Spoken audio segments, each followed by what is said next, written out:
hastasıyız dede.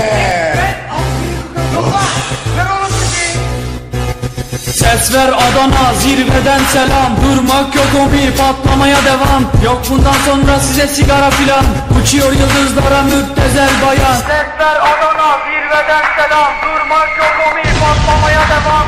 Yok bundan sonra size sigara filan. Uçuyor yıldızlara müptezel bayan. Harmanım, baba nerede çarşafım? Gördüğüm bu paketler benim dermanım. Hoppa yavaşça açıldı fermanım. Sakın kaçma buraya gel la kezbanım. Adana çocuğu Avga şehrimin delisi. Olay büyük kardeş mevzu kendisi. Plaka 01 korkumuz dinle. Yazmak için yine yuttun bence.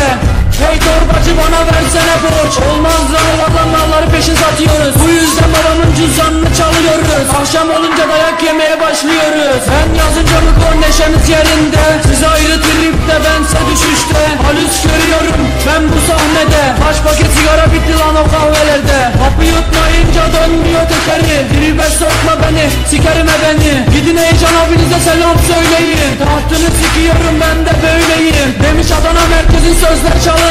Moru kim kimden yaptı alıntı. O şişko menajerin ona söylüyorum. Diss atmadan önce adam gibi uyarıyorum. Sevenlerim bana şimdi desin eri. Ben o sözü oluyorum sanki deli. Bize bulaşmayın biz de vites atmayız geri. Bize diss atanlara zevk rakı yok dayı hani bize sigara. Memurlar geliyor yat yere yat yat. Nezarete düştü al bir sigara yak. 10 dakika sonra baba ifaden alınacak. Sokakta yine siren sesleri. Bir başına tetikçi kaldır elleri. Kopmaya devam baba ayıp bizleri. İtilale yazıyoruz evet sizleri. Ders matematik baba kafam trilyon. Bana soru sormayın ben hiç bilmiyorum. Ben nerede olduğumu bir an şaşırıyorum. Hocam diyor evladım gelsem kaşınıyorum.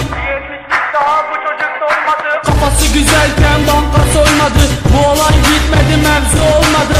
Bir sigara çözün bana neşem kalmadı. Ses ver Adana zirveden selam. Durmak yok komik patlamaya devam. Yok bundan sonra size sigara filan. Uçuyor yıldızlara müptezel bayan. Keyya isyan tetik. Burası Adana Seyhan. Yükselen seslerli koş. Burası Saran Hamzalı. Ye ye ye. Vedo yemek getir hacım.